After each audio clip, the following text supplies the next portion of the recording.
Jeff, how'd the guys look today? We were good. We were good.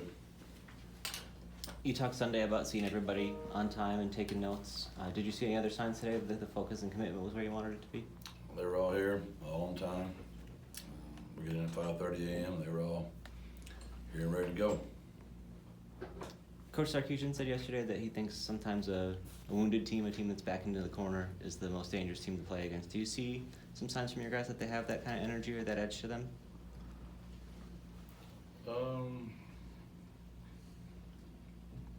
Well, I can see what his point is for sure.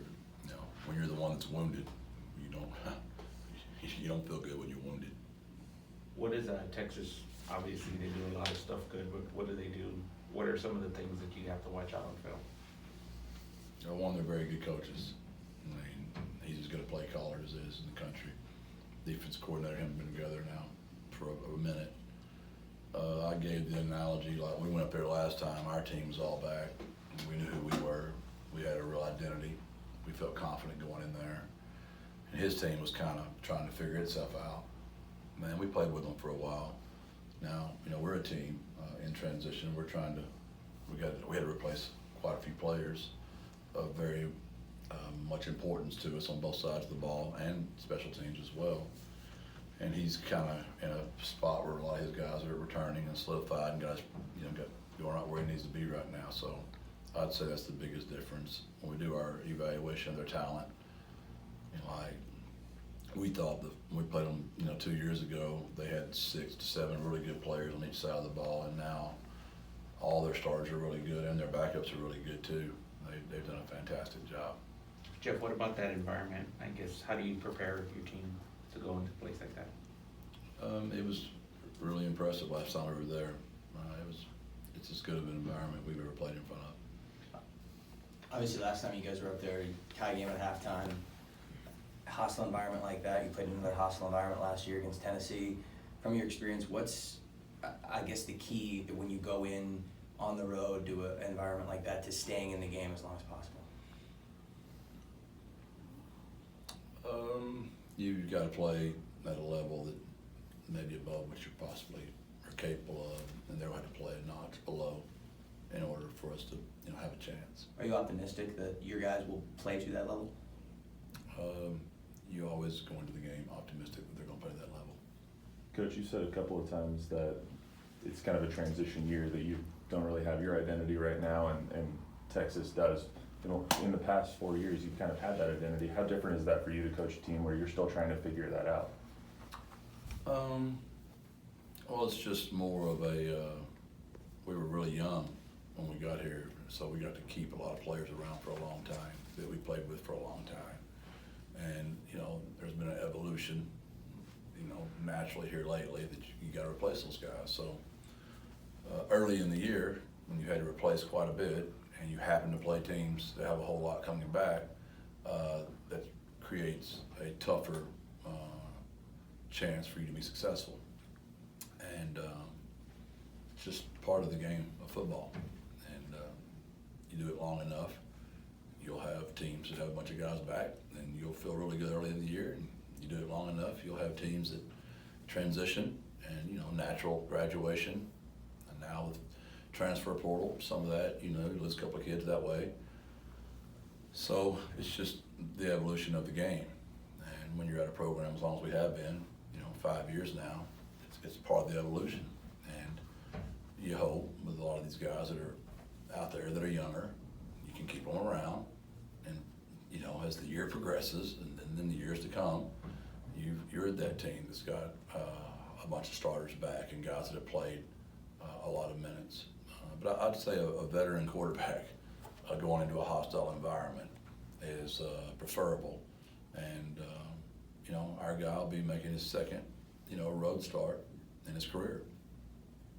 As you guys face the highest ranked team that UTSA has ever played against, do you have to do anything to make sure that impacts the guys the right way? Do you think that could be a motivator, or do you not want them to kind of know about that sort of challenge that's as lofty as it is? It doesn't matter. It doesn't matter. Jeff, how did JT look today practicing? He was okay. He had a hard workout yesterday. just get his conditioning back. So he was a little sore from yesterday, so I'd say he looked okay. What about Mackay playing those snaps? How's he bounced back? He's getting better. He just hadn't played in 2 years, but he'll play a few more snaps this Saturday. Looking at that tape from Saturday at Texas State, is that something where you, first couple days of practice this week, you're looking to fix anything that stood out to you that you thought maybe went wrong, or is it all just now quickly turning the page because you've got such a talented opponent next Saturday? Well, you've got to evaluate their talent and their schemes, no doubt, but blocking on the perimeter is blocking on the perimeter. Double teaming in 3 techniques, double teaming in 3 technique. You know, slide protection is slide protection. When you call certain defenses, you got 2 guys and B gap, and 4th and 1, they run the ball in A gap, they score a touchdown.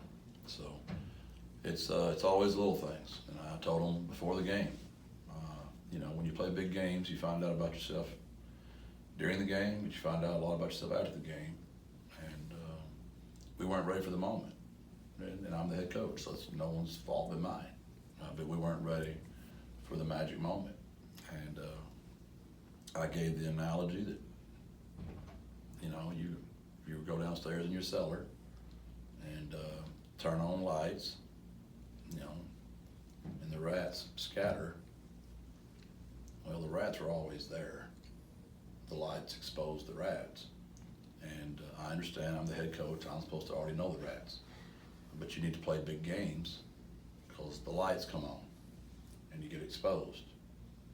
And that's something C.S. Lewis said many, many moons ago. And it speaks in many aspects of life. But to me, it always spoke into the aspect of why you play big games early in the year. Your fan base didn't really like it. When I was an AD, early in my career, I found every easy game I could get because I liked padding stats and winning games early, and everybody thought I was great.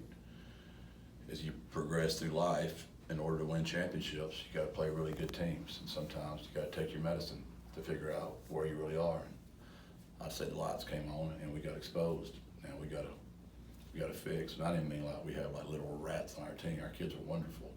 I mean like schematics and problems, some things we're asking our kids to do that we can't do. So we've got to ask them to do different things. What has the process been like for you and the staff of trying to find those fixes since then? Has it been a different kind of schedule for you guys? No, everything's there. Coach, we saw a huge upset, obviously, this past weekend. NIU over Notre Dame was 28-point upset. Do you go into this game as big underdogs differently than you would? Is it more like, let's go pull off the upset, or let's just go play our game and see where the chips fall, where they may? So we just never get into all that stuff, ever. And we're always just concentrating on us. We never, again, you have to scout your opponents. You got to know where they're unbelievable. But look, man, we've been running inside zone, insert zone, GT, GY, and stretch for 5 straight years now. Same coaches, different players. We got to get better at it. We had to perfect our craft. It's the 10,000-hour rule, and you just got to play the game, and you pray you stay healthy enough that those guys continue getting reps, so we become a better football team each week. And obviously, you got to know your opponents. I'm not saying that, but the biggest deal is the UTSA Roadrunners, us continuing to get better each week. Jeff, I know you probably haven't thought about it, but I'm going to ask you to think about it. What do you think you're going to say to Trey Moore after the game? I know you and him were pretty close during this time. Yeah, here. we are. We still stay in communication. I have a lot of respect for Trey. He handled everything right. It was a tough decision for him. He came in my office with his father. They did it right. And he did what he thought was best for him and his career. And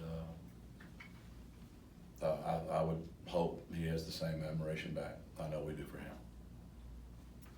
All right, Jeff. Appreciate it.